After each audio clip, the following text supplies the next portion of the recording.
Hello everybody, Tom Ellsworth here, and welcome back to Case Studies with the BizDoc. This week we're going to take a look at how I think Facebook is rapidly becoming the Amazon of social media, and I'm going to unpack that for you and let you know what I mean. There are two core points in this case study that I want to underline for you. And the first is to focus on doing simple things really great. When you think about Facebook or you think about Amazon, think about how many little things they do great to make it easy to order things or easy to make a post. And that is a sign of a focused, polished company. And it's also a point that you can take away. Focus on doing little things really great. The second is relentlessly seek ways to take your current experience and your product knowledge further. That doesn't mean lose focus on what you do well or on your core market or core customer, but it does mean you are relentlessly looking for opportunities to take what you do today into maybe even adjacent spaces tomorrow. We've seen Amazon do that, and I'm going to explain what I think is going on at Facebook right before our eyes, and it may be something that end to end, you haven't seen the whole package, but I'm going to explain it to you. So let's go and look at Amazon for a second. A couple weeks ago, I did a case study on Amazon and retail and how they're dominating. But if you think back to the beginning of Amazon, first they had a bookstore and they were selling books online. And then they discovered, hey, with all this technology to sell books, we can sell other things. Shoot, they can even sell patio furniture. There used to be that joke that you can buy a book from Amazon, a book on how to build the patio, and then actually order enormous patio furniture from Amazon. Well, that wasn't really a joke. They were taking their technology and applying it forward. Then, as they stayed in the book lane and they look at what's happening in publishing, they actually went out and designed the Kindle and pioneered ebooks. Well, an ebook is nothing more than digital media, so it should surprise no one that they suddenly were in Amazon Music and Amazon Movies, where those digital media products were coming to you and me as well. Then, when you think about all those servers and all that space and the data centers that they actually design, much of which themselves, then all of a sudden they say, well, let's take everything we've learned on collecting data and running massive server facilities and let's sell it to people. Amazon Web Services. So as you can see, there was a progression, but it was relentless. And if you can say anything about Amazon is that they are relentless. Relentless about the end user, you and me, and you can see how they went door to door, step by step with everything that has made them into the behemoth and the successful and beloved company that they are today. So as we go on to Facebook, why would you think that I would connect those two dots in that way? Well, let me explain. In the beginning, Facebook had this social graph, they called it. And this is where we know what we do on Facebook. We stay in touch with friends. We post things that are interesting to us in terms of a link, a video, an article, and we talk about ourselves and have pictures of our kids, our friends and family, and all the stuff that goes on in life. Great. That's what we do. And along the way, Facebook started doing other things because in social media, there were tech services, there were picture services, a lot of things happened. Facebook bought Instagram at one point, and that became part of the Facebook family. But they let Instagram run. And in a case study I did just a couple weeks ago, we talked about how with Facebook's guidance, Instagram was challenging Snapchat in stories. So we already see them on a thrust there, and we already see some of the story stuff coming back into Facebook itself on the page that you and I keep. Well, as we move along there, this week it all came together for me when Facebook announced that they were going to have job postings on Facebook, and they're going to have information about those companies. And when you reply to them, it'll grab the information right off your Facebook page about you, pre-fill it into these response forms or applications, if you want to call it that, back to the companies. So all of a sudden, Facebook here is going up against LinkedIn. And you consider all that, Microsoft paid $26.2 billion for LinkedIn, and they better get to work and figure out how they're going to counter what is going to be the march of Facebook right into their territory.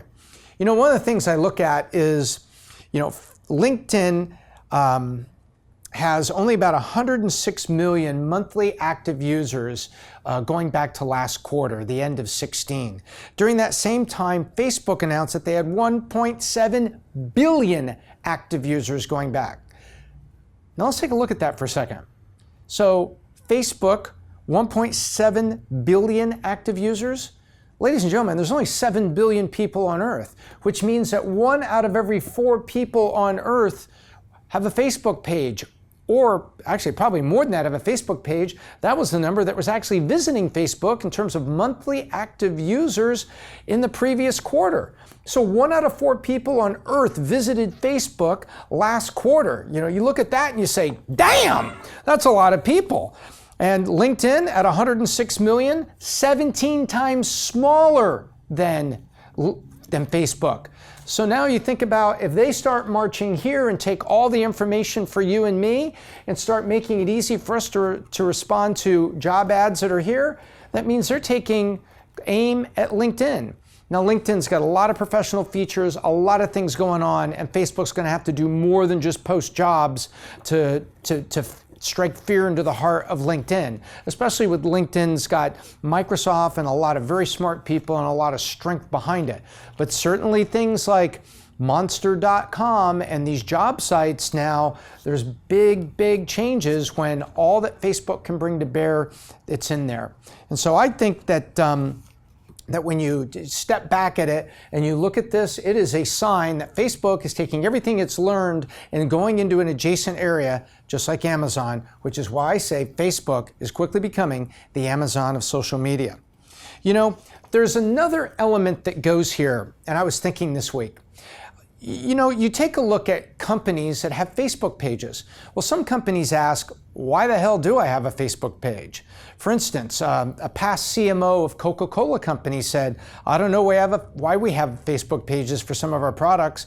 If 400,000 people click the like button on Diet Coke, will somebody please tell me, did that sell more Diet Coke tomorrow than today? Because that's my job, is to do the marketing, the promotion, the advertising, the brand management, everything about Diet Coke, and to shepherd that into future and sell more Diet Coke tomorrow than I sold today.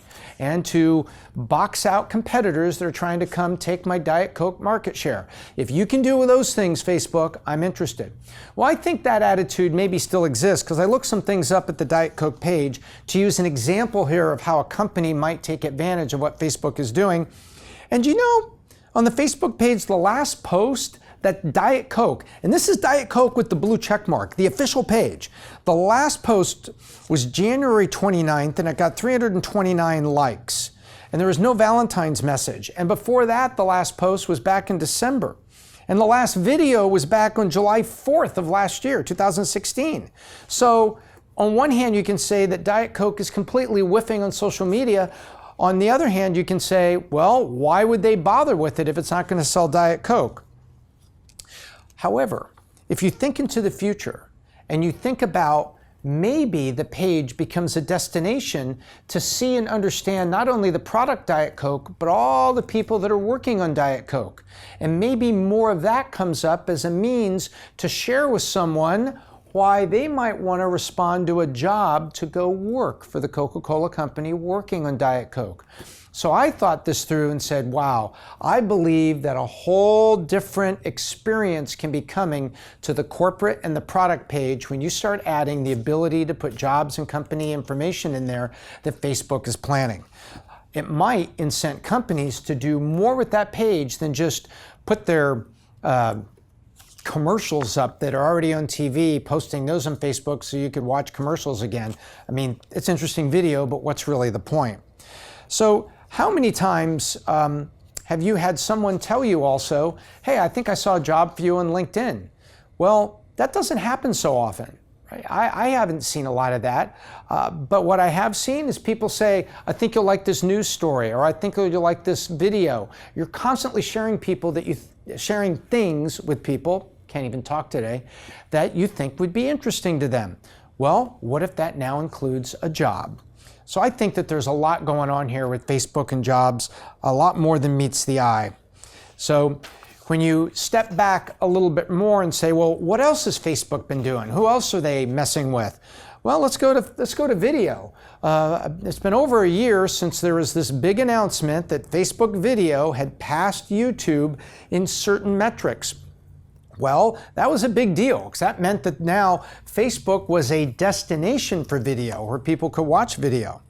Well, this year on Valentine's Day, a woman named Dana Sittler, who's the product manager of Facebook Video, announced all sorts of controls that are going to enhance video on Facebook. More sound settings so it doesn't automatically play, vertical video formats, a view of video off to the side on your phone and keep scrolling through updates from your friends. A lot of trick things for the mobile Facebook user, but also people that want to consume video but don't want to sit down and be preoccupied completely by the video. And then they've also said that they're announcing more apps for Apple TV, Samsung connected TVs, and Amazon Fire TV, meaning that what you see on Facebook, we're going to make apps so that the video and the content on Facebook now can be in a large screen format right there in your living room. You could do some of that now, but this is Facebook announcing, hey, we're not just going to be a destination for video, we want to extend and do more for video, and we want to be on those connected TVs. So I think that really was something people were making assumptions about, and the assumptions stopped completely when assumptions became reality, when Mark Zuckerberg did their Q4 earnings release and basically said, hey, we're going to share, our revenue, our advertising revenue with content creators, just like YouTube. And we're also going to pay content creators to put stuff on Facebook, and we're going to favor longer form content that's on Facebook. Well, guess what? That is a full two-step walk into the future of video, not just making individual posts easier to look at. So, and I talked in another area they're getting into, I talked a couple weeks ago about how through Instagram and the homepage, they're coming after Snapchat. You can go back and take a look at my Instagram Snapchat case study from a couple weeks ago to find out more on that. I think you'll find it pretty interesting. But now let's go to a fourth area, and that is MCommerce. Tom's Word of the Day. There was a story that referenced some research that caught my eye very recently, and that was that there was an extended study done of people that made purchases between June and August of 2016.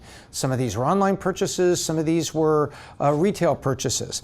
And they found out that 30% of them said they discovered a new product that they bought on Facebook. And 1/3 of them said that they thought Facebook and Instagram were really interesting places to find out about new products. And then 20% said that Facebook led them directly to purchase a product online. So suddenly my Facebook page is heavily influencing me in quantified, researched ways to buy things at retail and to buy things online. So let's think about that.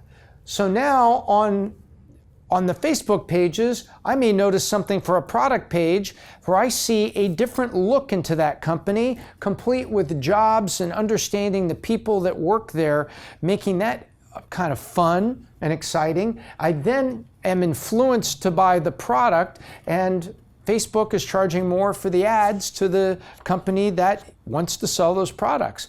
You can see things coming full circle here.